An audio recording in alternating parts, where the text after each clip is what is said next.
कहानी बहुत अच्छा बा। बेंग और पंडित पंडिताइन की कहानी बहुत अच्छा बा। शिव गुरु के महिमा से बेंग लइका हो गइलन। हेलो दोस्त, नमस्कार। हमारा चैनल में रहो सबके स्वागत बा और बहुत बहुत स्वागत बा। कहानी बहुत अच्छा बा पंडित और पंडिताइन के। देखी जा पंडित पंडिताइन के खिस्सा बहुत अच्छा बा, सुनी जा। एगो पंडित जी रहलन, एगो पंडिताइन रहली। उनकरा बाल बच्चा ना रहे। पंडित जी कथा वथा बाचत रहलन, पंडिताइन शिव गुरु से जुड़ल रही, पूजा पाठ करत रहली। उनको उहो धर्म के बात मेहरानू ले सुनावत रहली। चारू ओर सब मेहरानू, गांव के मेहरानू घेर के बैठल रहत रही सन दिन दिन भर उनकरा घरे। लइका फिका के रहबे ना कई रहे, काम धंधा रहबे ना कई रहे कि स्कूल भेजे के बा, कपड़ा फीचे के बा, खाना बनावे के बा, ई सब कुछ ना रहे। पंडित जी निकल जात रहन भोरही जजमान में, खा पी के आवत रहन, पंडिताइनों के लेके आवत रहन। असही करते करते बहुत दिन बीत गईल। पंडित जी के लइका ना भइल। अब चौथा पने आ गईल। पंडित जी बूढ़ा गइलन, पंडिताइनो बूढ़ा गइली। त एक दिना अपन पंडित जी आवत रहन जजमानिका में से, उनकर तबीयत खराब हो गई। कहलन पंडिताइन ले कि देख हो, हमरा बहुत तबीयत खराब बा, अंदर से लागता कि अब जियब ना। आ देख तहरा त बाल बच्चा नइखे, इहे भोला शंकर जी बाड़न, इनकरे ध्यान में लागल रहिय। हम ना रहब त तोहरा के देखी, भोला बाबा देखियन तोहरा के। कहली कि हाँ जी, रवा ऐसे मत कहीं। कहलन कि ना, हमरा अंदर से बुझाता। असही कह के सुतलन। 2-3 दिन बीत गईल। 2-3 दिन के बाद उ अपन धरती छोड़ के चल गइलन। उनकर मृत्यु हो गईल। जब मृत्यु हो गईल तो उ अकेले हो गईली पंडिताइन। अब बेचारी का करस, कहाँ जास, घर ही रहे लगली। त एक दिना शिव गुरु के चर्चा में गईली आ कहली शंकर जी ले प्रार्थना में कि हे शिव गुरु, राउर त हम पूजा कहिए ले करतानी आ रउरा से जुड़ल बनी। पंडियो जी के हमरा छीन लेनी। रवा एगो हमरा के औलाद ना दिहनी, ना एगो वंश दिहनी, ना एगो छोटी गो लइकियो हमरा के लइकियो दे देले रहती त ओकरा सहारा हम जियती, बोलती बतियती। लइका ना रही त लइकिए रही तबो ठीक रही। रवा हमरा के कुछ ना दिहनी। अब बहुत हम कष्ट में बानी। पंडियो जी के हमरा ले लेनी। अब हम केकरा सहारे जियब।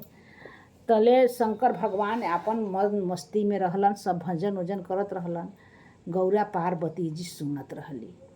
ई बात गौरा पार्वती जी सुनली। शंकर जी ले कहली कि ए भोला, का रवा लीला कइले बानी।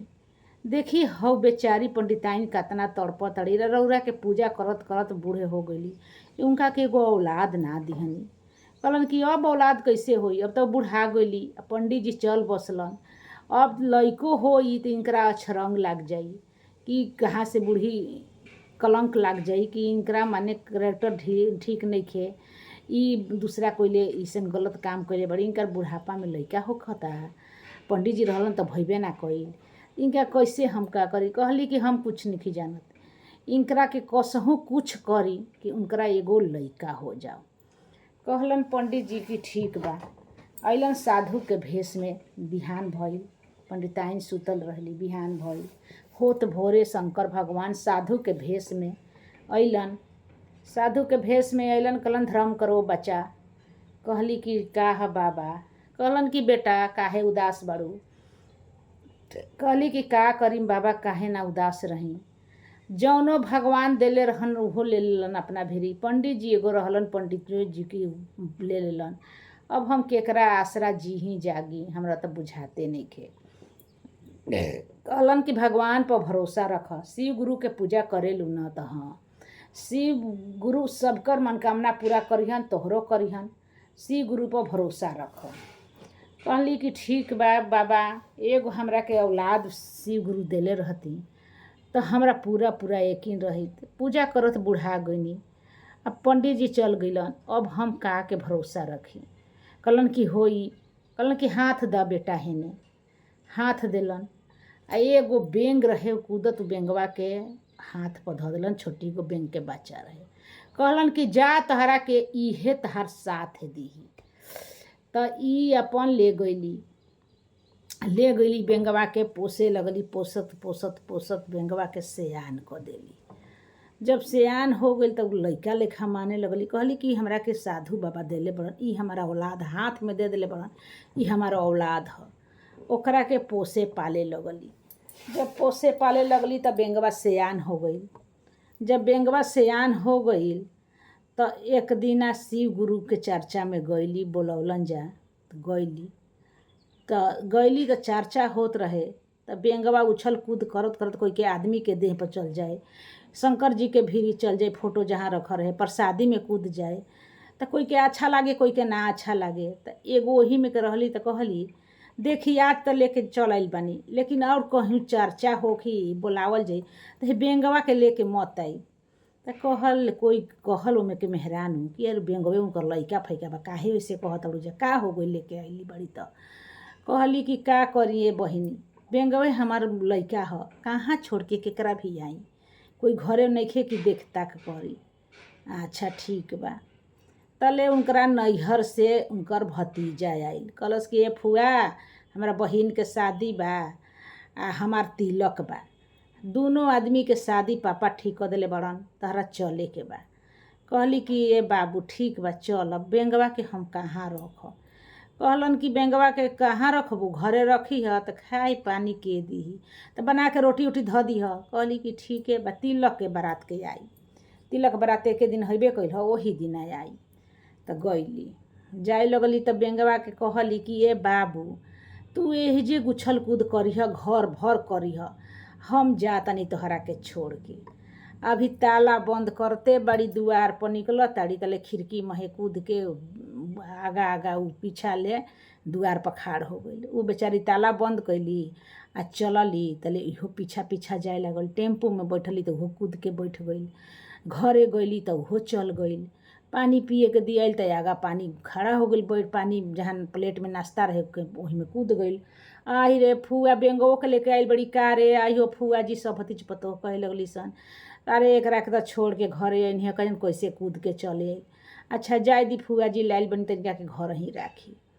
अब तिलक चढ़ गई, जब तिलक उलक चढ़ गई हरदी मटकोर भइल। तो हरदी मटकोर के दिना का काम भइल कि हरदी आ चुमावन एके दिन होला। तो चुमावे के बेरी बोलावल गई, ये फुआ आवा चुमा ल।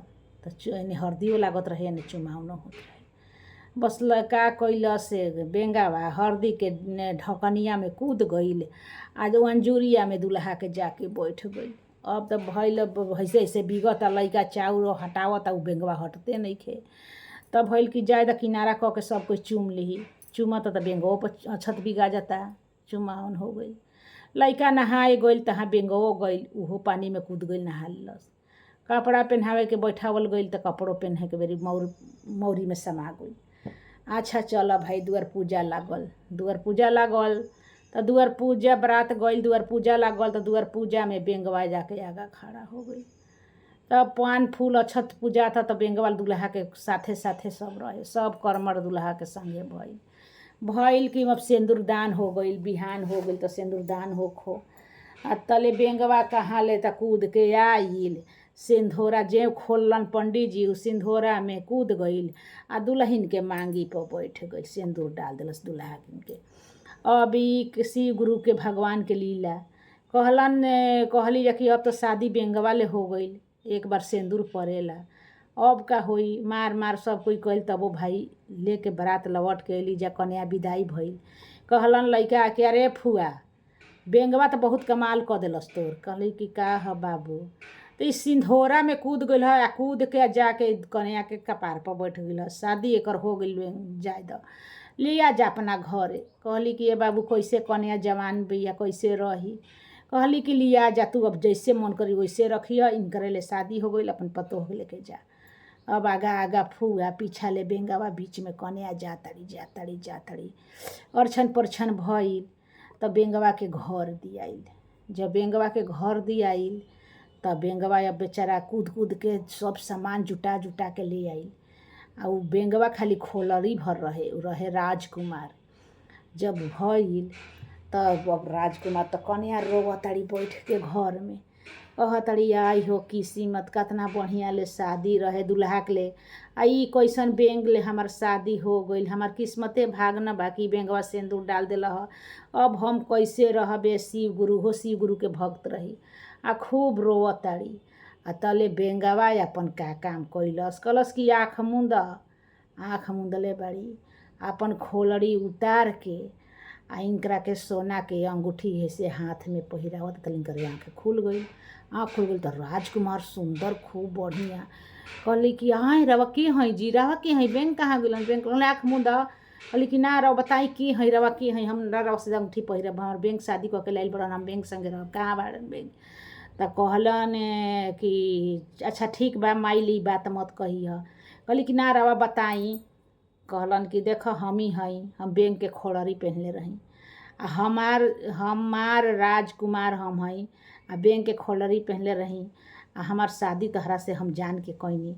हमार माई के तो कोई शादी ना करत बैंक से, आ माई के पतोह के शौक रहे, तो हम दुनिया में असही बेंगे बन के रहबा, तू अपन घर में तहरा सांझी खानी हम प्रगट होकब, माई से मत कहिया।